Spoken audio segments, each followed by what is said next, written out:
Commander Sarah Chun had always been smaller than her peers.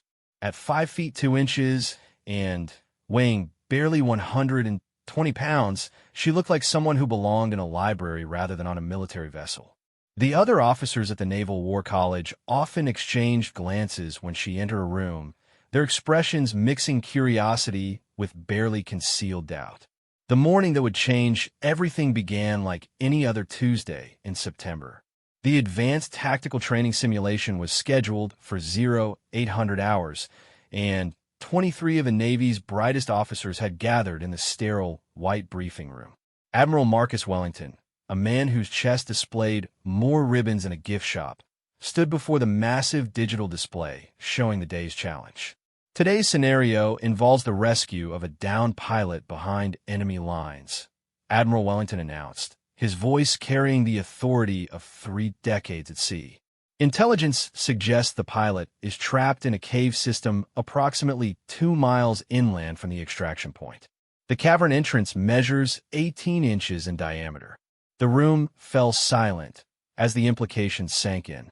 Sarah noticed several of her male colleagues unconsciously straightening their broad shoulders, suddenly aware of their own physical limitations. Lieutenant Commander Rodriguez, built like a linebacker, shifted uncomfortably in his seat. Admiral Wellington continued, pulling up technical specifications on the screen. The cave system extends roughly 400 meters underground before opening into a larger chamber where the pilot is believed to be hiding.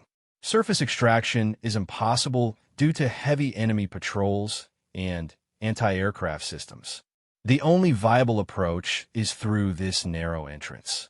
Captain Morrison, a decorated veteran of 2 tours in the Middle East, raised his hand. "Sir, what are the physical requirements for entry?" The Admiral consulted his tablet before responding. "Our engineering team has determined that successful navigation requires someone no larger than 34 inches at the chest and weighing less than 130 pounds. Furthermore, they must be capable of low crawling through confined spaces while carrying emergency medical supplies and communication equipment." An uncomfortable murmur rippled through the room. Sarah remained perfectly still, her mind already calculating possibilities while her colleagues began to realize the scope of the challenge. She had spent years proving herself in intellectual exercises, tactical planning, and leadership scenarios, but this situation called for something entirely different.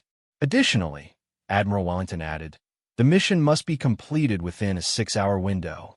Intelligence indicates enemy forces will likely discover and seal the cave entrance by nightfall. Weather conditions are deteriorating, making air extraction increasingly unlikely as the day progresses. Lieutenant Hayes, known for his aggressive tactical approach, spoke up. "Admiral, with respect, this seems more like a job for Special Operations Forces rather than naval officers. Surely the SEALs or Marine Force Recon would be better suited for this type of infiltration." Admiral Wellington's expression remained neutral, but Sarah detected a slight tension in his jaw. The scenario assumes all Special Operations assets are engaged in concurrent missions. This exercise tests our ability to adapt when conventional resources are unavailable. Sometimes, Commander Hayes, the solution comes from unexpected quarters. Sarah studied the cave system schematics displayed on the screen. The initial 18-inch opening narrowed to 14 inches at 2 different points before expanding into the main chamber.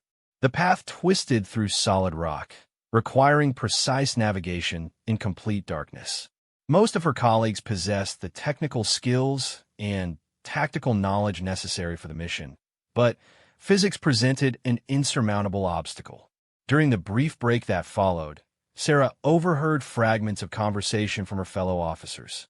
The consensus was clear. The scenario was essentially unsolvable given the personnel present. Some suggested it was designed to teach them about the limitations of available resources. Others speculated that Admiral Wellington was making a point about the importance of having diverse team compositions.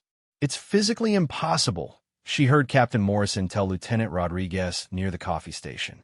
"None of us could fit through that opening, let alone navigate the entire system while carrying equipment." The Admiral must know that. Sarah approached the display terminal and began entering commands to examine the cave system from different angles. The three-dimensional modeling software allowed her to virtually navigate through the passageway, identifying potential obstacles and planning optimal routes. Several colleagues gathered around to observe her analysis. "What do you think, Shen?" asked Lieutenant Commander Walsh, genuinely curious about her assessment. Sarah pointed to a section of the virtual cave system. "The narrowest point occurs here, approximately 150 meters from the entrance. If someone could reach this location, the remaining path opens considerably. The challenge isn't just fitting through the initial opening, but maintaining mobility throughout the entire route." Captain Morrison joined the group, studying Sarah's analysis. Even if someone could physically navigate the system, the psychological pressure would be enormous. Crawling through confined spaces in total darkness, knowing that getting stuck could mean death for both the rescuer and the pilot. The Admiral called the group back to attention, and Sarah returned to her seat with a growing sense of certainty. She had spent countless hours rock climbing and cave exploring during her off-duty time, activities that had developed both her physical capabilities and her comfort with confined spaces. More importantly, she had the technical knowledge and tactical training to execute a successful rescue operation. "I want each of you to develop a mission plan addressing this scenario," Admiral Wellington instructed. "You have 2 hours to present your solutions. Consider all available resources, alternative approaches, and contingency planning. Remember, the pilot's life depends on your ability to think beyond conventional limitations." As her colleagues dispersed to work on their individual plans, Sarah remained at the display terminal. She began calculating equipment requirements, optimal navigation routes, and communication protocols. The solution was obvious to her, but she knew presenting it would require careful consideration of the political implications. The other officers would likely view her proposal as presumptuous or attention-seeking. Some might interpret it as criticism of their own physical limitations. Admiral Wellington himself had described the mission as physically impossible, creating an additional challenge in terms of changing established perceptions. Sarah opened her tactical planning software and began developing a comprehensive mission proposal. She detailed equipment modifications to reduce weight and bulk, identified optimal body positions for navigating narrow passages, and calculated timeline requirements based on her own physical capabilities and cave exploration experience. The psychological aspects of the mission concerned her more than the physical challenges. Operating alone in confined spaces while responsible for another person's life would test her mental resilience in unprecedented ways. However, her extensive training and natural aptitude for high-pressure situations provided confidence in her ability to maintain operational effectiveness throughout the rescue mission. As she worked, Sarah became increasingly aware of the historic nature of the situation. If Admiral Wellington accepted her proposal, she would become the first officer in their program to volunteer for a mission that others considered impossible.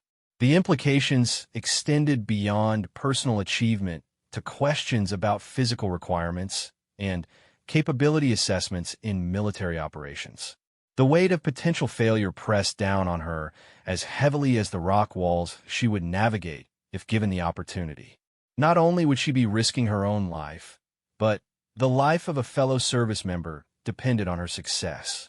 The Admiral's reputation and the credibility of the entire training program could be affected by the outcome. Sarah completed her preliminary mission plan and began reviewing it for technical accuracy and operational feasibility. Every detail mattered, from the type of knee pads she would wear to the specific communication protocols for maintaining contact with the surface team. She had one chance to prove that what others considered impossible was simply a matter of having the right person for the job. The clock on the briefing room wall showed 90 minutes remaining before presentations began. Sarah took a deep breath and started refining her proposal, knowing that the next few hours would determine whether she would make history or confirm the Admiral's assessment that some missions truly were beyond human capability. The The presentation room fell silent as Sarah concluded her detailed mission proposal. 22 pairs of eyes stared at her with expressions ranging from admiration to disbelief.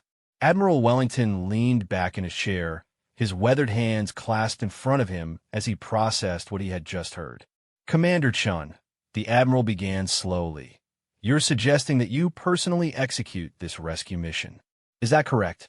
Sarah stood at attention, her voice steady despite the magnitude of what she was proposing. "Yes, sir. Based on my analysis of the physical requirements, my cave exploration experience, and my tactical training, I believe I can successfully navigate the cave system and extract the pilot within the required time frame." Captain Morrison cleared his throat. "Sarah, with all due respect, this isn't a weekend spelunking expedition. The physical and psychological demands of this mission are beyond anything any of us have encountered." The Admiral himself called it physically impossible.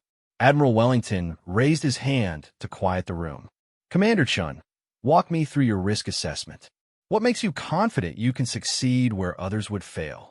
Sarah activated the display screen and brought up her modified cave system analysis. "Sir, my body dimensions allow passage through all identified constriction points with a safety margin of approximately 2 inches. I've completed over 200 cave exploration expeditions, including several rescue scenarios in confined underground systems." She highlighted specific sections of the virtual cave system. "My experience navigating the Carlsbad Cavern rescue last year involved similar physical constraints and a successful extraction under time pressure. Additionally, I've developed equipment modifications that reduce total carry weight by 30% while maintaining all essential rescue capabilities." Lieutenant Rodriguez leaned forward in his seat. "Chun, that's impressive background, but this scenario involves hostile territory, potential enemy contact, and operating completely alone. Cave rescue with backup support is entirely different from solo infiltration behind enemy lines." Sarah nodded acknowledgement of his concern. "You're absolutely right, sir. However, my tactical training specifically emphasized solo operations and decision-making under extreme pressure.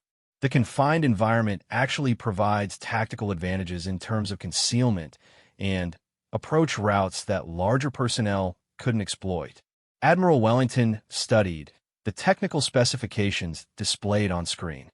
"Explain your extraction plan once you locate the pilot." Sarah pulled up her detailed rescue protocol. "The pilot will likely be suffering from dehydration, possible injuries, and psychological stress from prolonged isolation. My medical training enables field assessment and treatment of common trauma injuries. If the pilot is unconscious or unable to assist in self-extraction, I've designed a modified harness system that allows me to guide an incapacitated person through the narrow passages." The room buzzed with quiet conversation as officers discussed Sarah's proposal among themselves. She could hear fragments of debate about feasibility, safety margins, and the precedent her mission would establish for future operations. "The psychological aspects concern me most," admitted Captain Morrison. "Sarah, you're talking about spending hours alone in complete darkness, navigating through spaces barely wider than your body, while responsible for another person's life. The mental pressure could be overwhelming." Sarah had anticipated this objection and prepared her response carefully. "Sir, I understand the psychological challenges, but my cave exploration background has exposed me to similar conditions repeatedly. Last year's Mammoth Cave incident involved navigating a collapsed section for 8 hours to reach trapped cavers. The experience taught me mental techniques for managing claustrophobia and maintaining focus during extended periods of stress." Admiral Wellington consulted his notes before speaking again. "Commander Chun, assuming I authorize this mission, what would be your timeline from insertion to extraction?" Sarah referred to her detailed planning documents.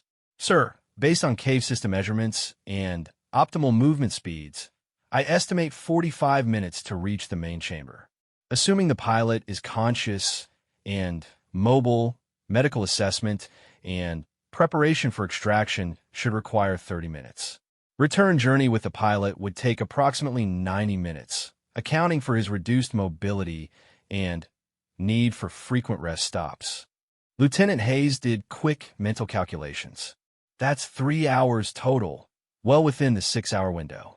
But, Sarah, what happens if the pilot is seriously injured or unconscious?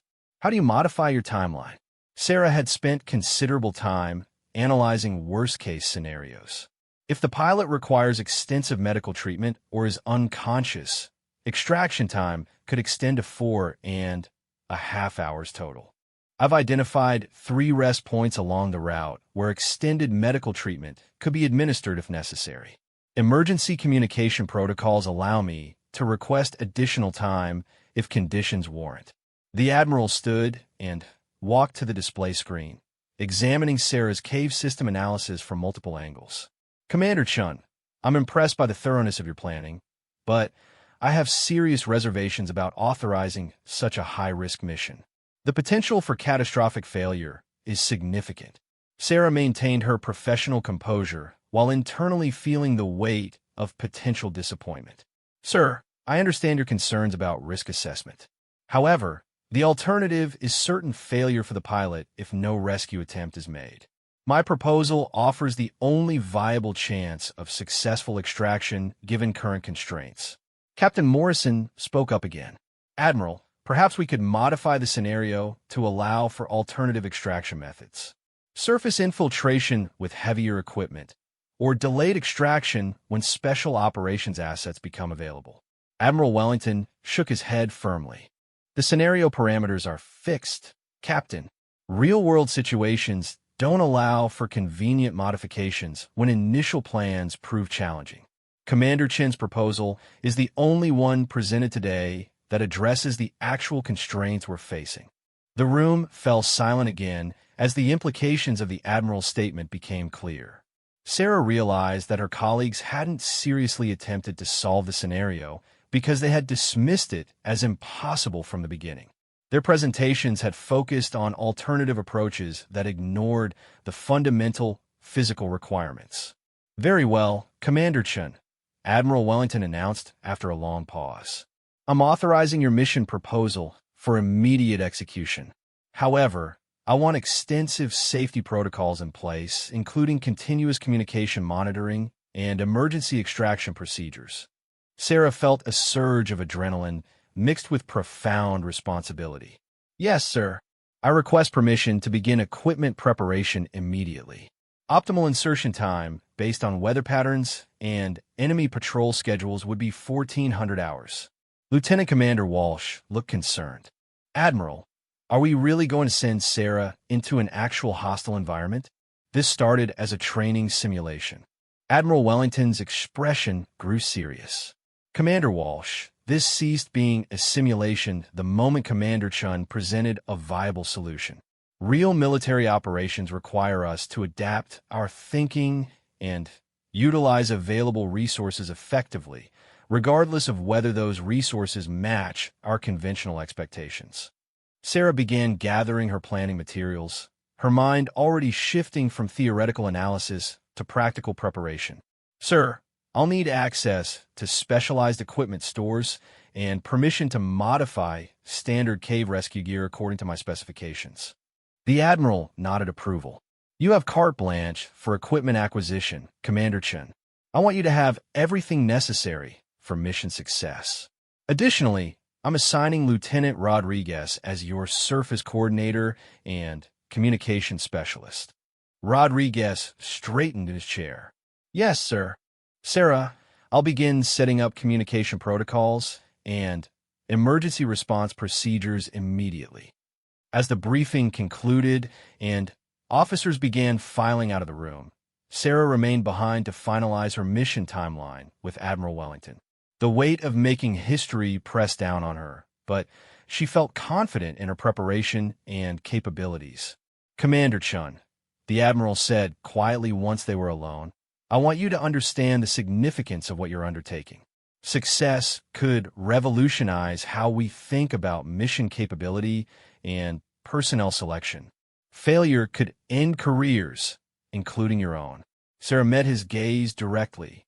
Sir, I understand the implications completely. However, I also understand that innovation requires someone to step beyond conventional limitations. If I don't attempt this mission, we'll never know whether it was truly impossible or simply required a different approach. Admiral Wellington extended his hand for a firm handshake. Good luck, Commander. The pilot's life is in your hands, as is the reputation of everyone in this program. Don't let us down. As Sarah left the briefing room to begin her equipment preparation, she realized that the next few hours would determine whether she would be remembered as the officer who achieved the impossible or the one who proved Admiral Wellington's original assessment correct. Either way, she was about to make history. 3 months after her successful cave rescue mission had made headlines across military publications, Commander Sarah Chun found herself facing Admiral Wellington again. This time, however, the stakes were even higher, and the room held not just her Naval War College colleagues, but senior Pentagon officials and international observers. The first mission had exceeded every expectation. Sarah had successfully extracted the pilot in just under 4 hours, both emerging from the cave system in stable condition. The media had called it a miracle. Admiral Wellington had called it proof that impossible was just another word for untested. Now, Sarah's reputation as someone who could achieve the unachievable had created an entirely new set of challenges. Ladies and gentlemen, Admiral Wellington addressed the assembled group. 6 weeks ago, we received intelligence about a critical situation developing in the Pacific Theater. A nuclear submarine containing classified propulsion technology suffered catastrophic flooding during a covert operation. The vessel is currently resting on the ocean floor at a depth of 850 feet. The massive display screen showed sonar imaging of the submarine, its hull partially buried in the sandy ocean bottom. Sarah studied the technical specifications while Admiral Wellington continued his briefing. Traditional deep-sea rescue operations are impossible due to the submarine's position and the nature of the surrounding terrain. The vessel is wedged into an underwater canyon with less than 6 feet of clearance on either side. Conventional rescue vehicles cannot approach due to the narrow access corridor and unstable debris field. Captain Morrison, now one of Sarah's strongest supporters, raised his hand. Admiral, what's the crew's status aboard the submarine? Wellington consulted his classified briefing materials. 17 crew members remain alive in a sealed compartment with approximately 72 hours of emergency life support remaining. The compartment can only be accessed through an emergency escape hatch measuring 22 inches in diameter. The hatch is located on the submarine's underside, requiring navigation through the debris field to reach it. Sarah felt the familiar combination of challenge and opportunity that had driven her throughout her military career. The physical requirements were within her capabilities, but the technical complexity far exceeded anything she had previously attempted. Deep-sea operations involved entirely different equipment, training, and risk factors compared to cave rescue missions. Lieutenant Commander Rodriguez, who had served as her surface coordinator during the cave mission, looked concerned. Sir, this operation would require advanced diving certification and deep-sea experience. Even with Commander Chen's proven abilities, the depth and environmental factors create significant additional risks. Admiral Wellington nodded acknowledgement. You're absolutely right, Rodriguez. Which is why Commander Chun has spent the past month completing accelerated deep-sea diving certification and specialized equipment training. She's qualified to operate at the required depth with appropriate life support systems. Sarah had indeed completed the most intensive diving program of her career, working with Navy SEALs instructors and commercial deep-sea specialists. The training had pushed her physical and mental limits in ways that even cave exploration hadn't prepared her for, but she had emerged certified and confident in her abilities. The mission parameters are as follows, Admiral Wellington continued. Commander Chun would be delivered to the site via specialized diving bell. Then, navigate through the debris field to reach the submarine's emergency hatch. Once inside, she would assess crew condition and coordinate their evacuation using emergency ascent procedures. Defense Department Observer General Patricia Hayes, a woman whose own military career had broken numerous barriers, leaned forward in her seat. Admiral, I've reviewed Commander Chen's service record and her previous mission success. However, this operation involves risks that extend beyond personal safety to international relations and national security implications. Sarah understood the broader context surrounding the mission. The submarine's advanced technology made it a prime target for foreign intelligence services, and any rescue operation would attract international attention. Failure could compromise classified systems, while success might reveal capabilities that the military preferred to keep secret. General Hayes, Sarah spoke for the first time during the briefing, I understand the strategic implications of this mission. However, 17 sailors are facing death unless someone attempts their rescue. The technical feasibility exists, and I have the physical capability to execute the mission successfully. Admiral Wellington brought up detailed sonar imaging of the debris field surrounding the submarine. Commander Chun, explain your approach for navigating through this obstacle course while maintaining life support integrity. Sarah studied the three-dimensional mapping of twisted metal and scattered equipment. Sir, the debris field requires a serpentine approach path, approximately 400 meters long. My diving equipment includes propulsion assist and navigation systems that allow precise movement through confined spaces. The greatest challenge will be managing air consumption during the extended approach phase. Captain Morrison examined the technical specifications displayed on screen. Sarah, what's your safety margin for air supply during this operation? Sarah had calculated and recalculated these figures dozens of times during her preparation.